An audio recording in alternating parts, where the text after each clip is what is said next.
কিছু প্রেম দূরে থাকলেই মধুময় হয়।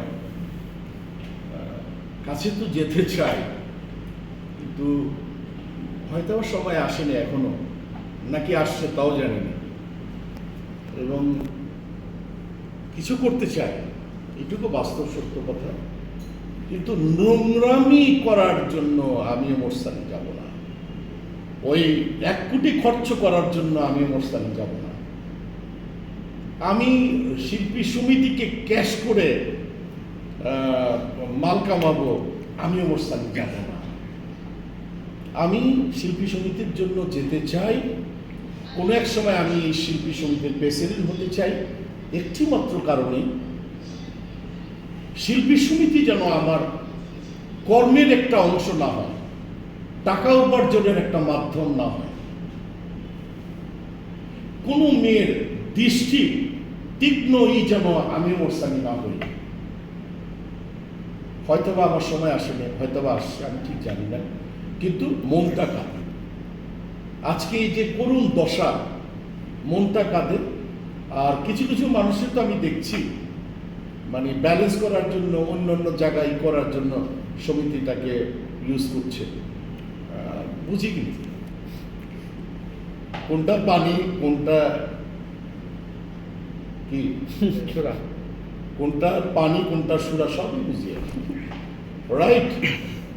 কোনটা ভাইয়া বলে, কে কি বলে, তাও বুঝি, ঠিক আছে? হ্যাঁ, ওই কে মনে মনে আমার একটা গালি দিল, তারপরে ফোনে ভাইয়া একটু আসতেছে, তাও বুঝি। সো বোঝারই নাই। যাই, একটা কথা বলবো না, সবাই তোমরা দোয়া করবো। আমি একটু সিঙ্গাপুর, মালয়েশিয়া যাচ্ছি, এসেই আমার ভাতের হোটেলের জন্য আমি কষ্ট করবো। আপনার প্রিয় ছবি কি? কোনটা? মানে আপনি এতগুলো ছবি করেছেন, সব থেকে প্রিয় ছবিটা যেটা দেখতে ইচ্ছে হয় বারবার? 4-5টা আছে, অনেক ছবি আছে। ভেজাল লাগায় না? ভেজাল না, ভেজাল লাগে বলেন না। সর্বশেষ বাবির জন্য কি বলবেন? শেষ করেন।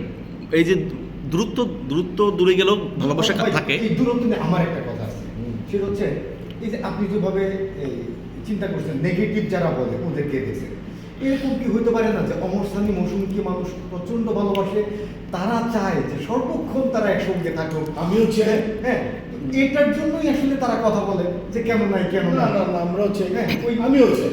হ্যাঁ, আমিও প্রতিনিয়ত চাই।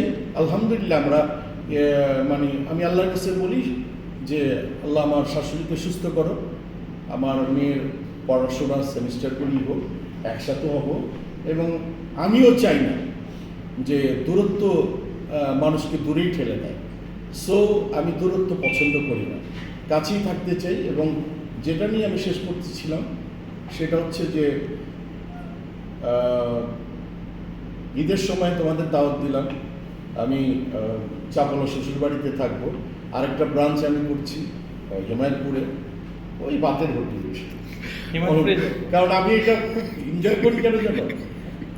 ভাতের হোটেলের বিজনেস করলেও মোরসানি করে। আমি এনজয় করি একটি মাত্র কারণে, যে খাবারটা খেতে গেলে বিসমিল্লাহির রহমানির রহিম বলতে হয়, সেটার বিজনেস আমি করি। এই দূরত্ব পুরনো প্রেমে ফিরিয়ে নেয় কিনা, পুরনো দিন মনে করিয়ে দেয় কিনা? ওর এত প্রেম নিয়ে এত দৌড়াচ্ছে, ওর এত প্রেম লাগে। ও বিয়ে করে নেই, তুই প্রেম কি করিস? তুই দরকার হলে তোর গার্লফ্রেন্ড আমার কাছে আসবে, আমি তোর বিয়ে শাদী করাই দিই। আল্লাহ, ওকে, থ্যাংক ইউ।